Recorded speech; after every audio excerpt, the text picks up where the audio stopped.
few weeks ago, I was in Bloomingdale's with my 2 teenage daughters, and we were shopping, something I love to do. And I ended up in the shoe department, something I love as well. And I was looking through the sales rack, and all of a sudden a woman passed by, and I caught the scent of Nina Ricci perfume. Immediately, I was transported back to Toms River, New Jersey, and I was a little girl with my nanny and my Papa Pat. My nanny is the type of person that always makes you feel special. She makes you want to be the best version of yourself. She's 98 years old, and she lives in Ohio right now, and I don't see her as much as I'd like to see her. But every time I smell the perfume, I'm reminded to be strong and to be my best self. Sights can do that for me as well. When I see a Little League game, I remember my time as a Little League softball player. Now, I was never a great softball player, but I had amazing coaches, and they always made me feel like I was a really good softball player. And because of that, I played throughout my youth, and I played into my high school years. And my junior year, I made the varsity team, and my team was very good. And I ended up winning a state tournament that I might not have done if my coaches had been different. And that's the power of positive association, especially when you're young, when you're still trying to find a sense of self. Now, negative associations can be equally powerful. When I see a huge science textbook, I'm immediately taken back to a couple courses that I had in high school. Those courses were very difficult for me. They made me feel bad about myself. What I do remember from the course is my teacher standing up in front of the room, spewing some information at me, giving me a handout, and I was left to my own devices just to figure it out.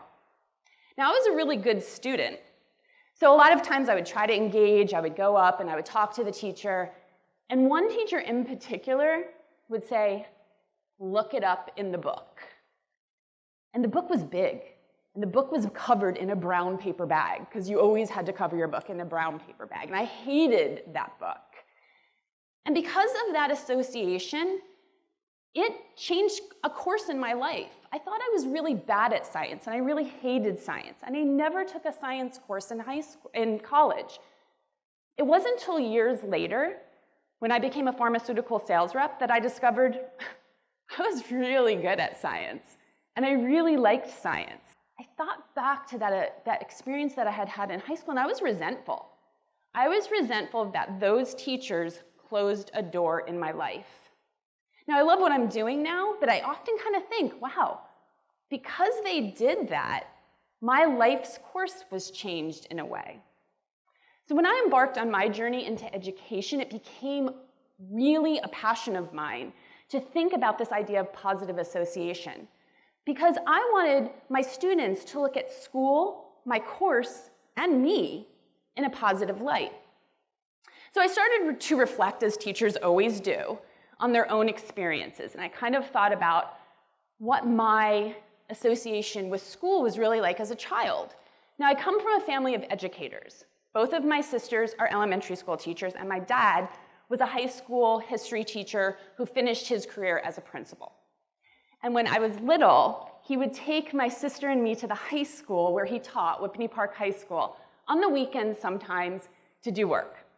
Now, when you're a kid and you're in an empty high school, the hallways are cadaverous and everything's kind of magical. And this was the 70s, the mid-70s. So every classroom had a chalkboard, and you can write on it with the chalk, and there was overhead projectors, and had like the markers that you could erase. And there were ditto machines. So you had to make your handout and transfer it onto a ditto and not make a mistake, and then that's how you got your copies. And I thought all of that stuff was super cool. But the thing I loved the best was the library. I hadn't really seen a library before. I mean, this room filled with books on any topic you could imagine. You went to the card catalog and you could look up anything and you could find a book. So I thought a school was like a playground. So my first entree into real school, I never went to nursery school, was kindergarten. And kindergarten was all about Mrs. Koch Fair. I can envision Mrs. Koch Fair in my head right now. She was a little older. She never wore pants. She always had a skirt or a dress on. She was pretty firm, but had like these gentle boundaries, and all you wanted to do was please her. And I wanted to please her because I wanted to earn points to play in the wooden kitchen. The wooden kitchen was magical. It had pots and pans and play food and a spatula. I don't know why I loved it, but I loved the spatula. You could like flip the eggs. The other thing that I remember about kindergarten was snack time. We had the same snack every day. We had graham crackers, and you could get chocolate milk or regular milk in the little cartons. Now, you didn't have 10 different types of snack, and you didn't order it. You got graham crackers. And I don't remember anyone saying, I hate graham crackers. I'm not eating the graham crackers. Everyone ate the graham crackers. And I loved them. I love them. To this day, graham crackers mean kindergarten to me. First grade was Miss Petlinski. And Miss Petlinski was the most beautiful human I had ever seen. She looked like Cher. She had long, dark hair. She parted in the middle. She wore pink frosty lipstick. She had white nails. So beautiful. And aside from her being beautiful, Miss Petlinski taught me to read. Wow, what a magical thing. We had a reading program called SRI, and you were a color. You were blue or purple or red. You weren't accelerated, middle, low. You didn't change levels. We didn't use language like that, right? So you were just a color. And if you did the little assessments, you got to go to a new color and maybe got a sticker. So everything was just so great. So I credit her in large part for my love of reading. But then I go back to this idea of association, right? Why has my love of reading never changed over the years? It really hasn't, because we know that reading peaks in elementary school and drops off significantly through middle and high school. So that became a big thing with me. Why is this happening? So I, again, thought back. So my association with reading when I was little was vacation. We never flew when we were young. I didn't fly till college. So I was in the car all the time. Whether we were going to the beach or we were going to Disney, we were in the car.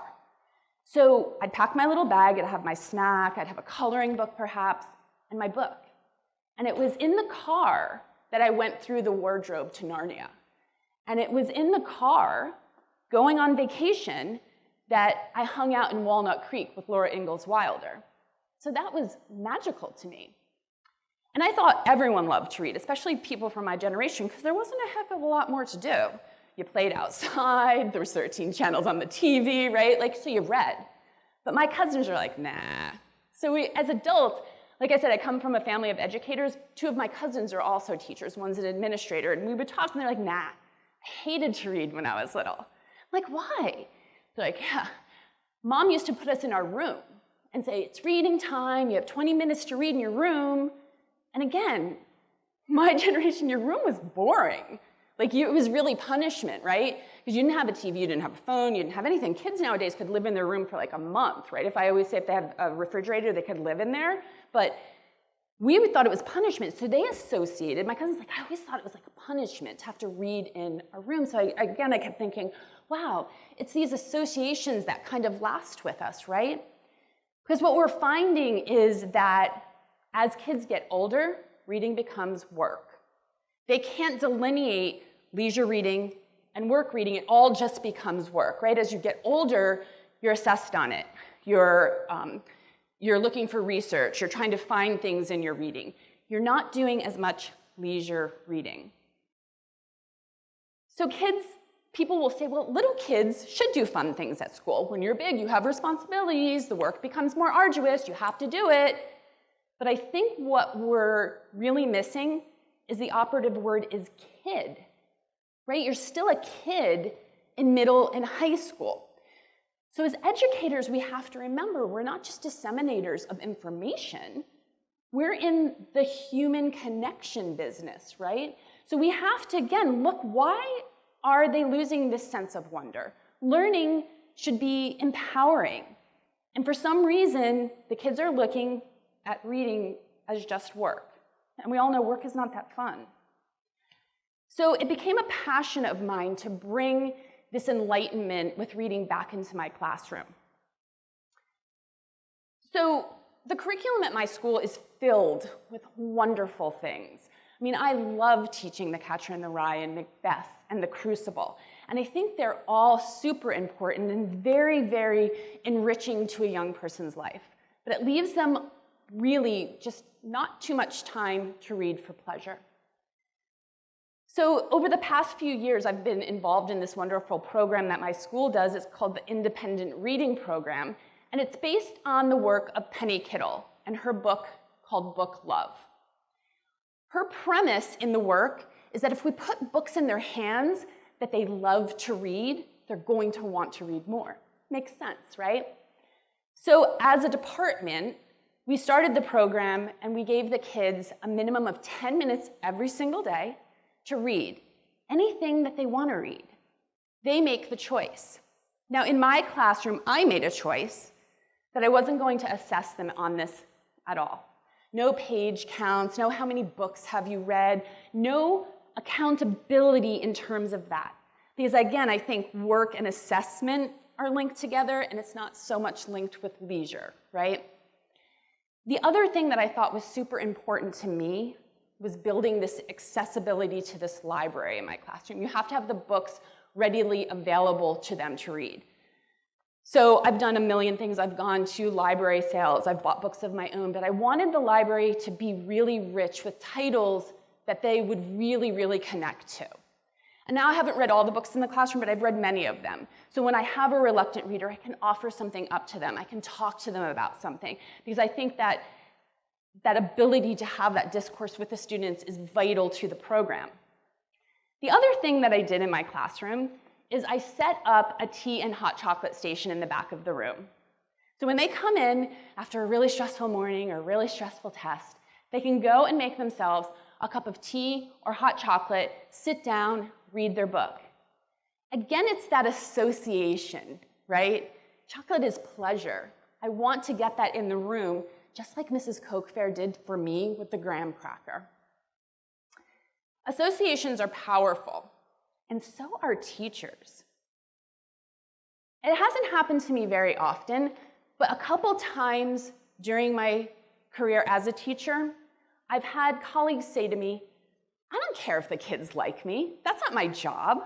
My job's to teach. I think that's a really strange statement. Can we learn from someone we don't like? Yeah, of course we can. But think of how much more you could learn if you really liked that person. Now, when I say like, I mean respect. That you feel safe in their classroom. That you know at all times that teacher has your back. The greatest compliment a student has ever given to me was when he said, I found your course to be really challenging, but I always knew you wanted me to do well. We have a superpower as educators. We have the power of human connection. We can close a door so tightly that it can change the direction of someone's life. Or we can open it so wide that the learning never stops. Because let's face it, if we're all being honest, we all want to be the Nina Ricci perfume, and we want to be the softball coaches. One of the best things about my job is when former students contact me and want to get together, just to talk about what's going on in life. I've been to colleges and I've seen some of my students in plays. I've been to other schools and watched them in athletic performances. But my most favorite thing is to sit down with them over a cup of coffee. And I had the pleasure of doing that a couple weeks ago with two of my former students. We met at this really cute place in Summit, the type of place that makes the little pictures in your phone. And we were sitting, and one of my students grabbed his cup, took a sip. It happened to be hot chocolate. And he said, Mrs. Fallon, do you know what this reminds me of? It reminds me of reading The Glass Castle in your class. And we went on and we talked about the book a little bit. And I thought to myself, sometimes in class, it's not the assessments or the discussions that we have that tell you how well you're doing. Are you truly connecting? But in that moment, I knew that I was doing something right.